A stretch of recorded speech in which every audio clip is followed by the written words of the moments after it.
ঘড়িতে সময় তখন সন্ধ্যা ঠিক 6টা বেজে 52 মিনিট। দিল্লির লালকেল্লার সামনে সুভাষ মার্গের সিগন্যালে দাঁড়ানো একটি হুন্ডাই i20 গাড়িতে হঠাৎই ভয়াবহ বিস্ফোরণ ঘটল। অভিঘাত এতটাই তীব্র ছিল যে আশেপাশের অন্তত 22টি গাড়ি ক্ষতিগ্রস্ত হয়। দিল্লিতে লালকেল্লার সামনে ভয়াবহ বিস্ফোরণে এ পর্যন্ত মৃত্যু হয়েছে 11 জনের, আহত বেশ কয়েকজন। দিল্লি পুলিশ কমিশনার সতীশ গোলচা জানিয়েছেন, গাড়িটি ধীর গতিতে এসে সিগন্যালে দাঁড়াতেই বিস্ফোরণটা ঘটে। গাড়ির নাম্বার প্লেট ছিল হরিয়ানার। মালিক মোহাম্মদ সালমানকে গ্রেপ্তার করা হয়েছে, তবে তিনি দাবি করছেন গাড়িটি তিনি অন্য কারো কাছে বিক্রি করে দিয়েছিলেন। এই বিষয়ে দিল্লির পুলিশ ইতিমধ্যেই হরিয়ানা পুলিশের সঙ্গে যোগাযোগ করেছে।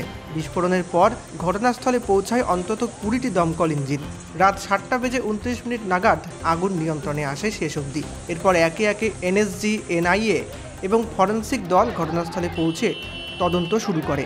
গোটা এলাকা ঘিরে ফেলা হয় এবং নমুনা সংগ্রহ চলছে এখনও। কেন্দ্রীয় স্বরাষ্ট্রমন্ত্রী অমিত শাহ প্রথমে লোকনায়ক জয়প্রকাশ নারায়ণ হাসপাতালে গিয়ে আহতদের সঙ্গে দেখা করেন এবং চিকিৎসকদের সঙ্গেও কথা বলেন। পরে তিনি ঘটনাস্থলে যাওয়ার কথা জানান। শাহ বলেছেন, সব দিক খতিয়ে দেখা হচ্ছে, তদন্তে যা উঠে আসবে তা জনসমক্ষে প্রকাশ করা হবে। राजधर पांडे, क्या हुआ सर, आप क्या बता पाएंगे? कुछ नहीं, हम कुछ नहीं, हम ये देखे, लपट देखा, अपने छत से देखा, तभी मैं नीचे उतर के आया कि जरा देखूं कहाँ है क्या, और तो पता नहीं किसी तरह की कोई आवाज आपने सुनी?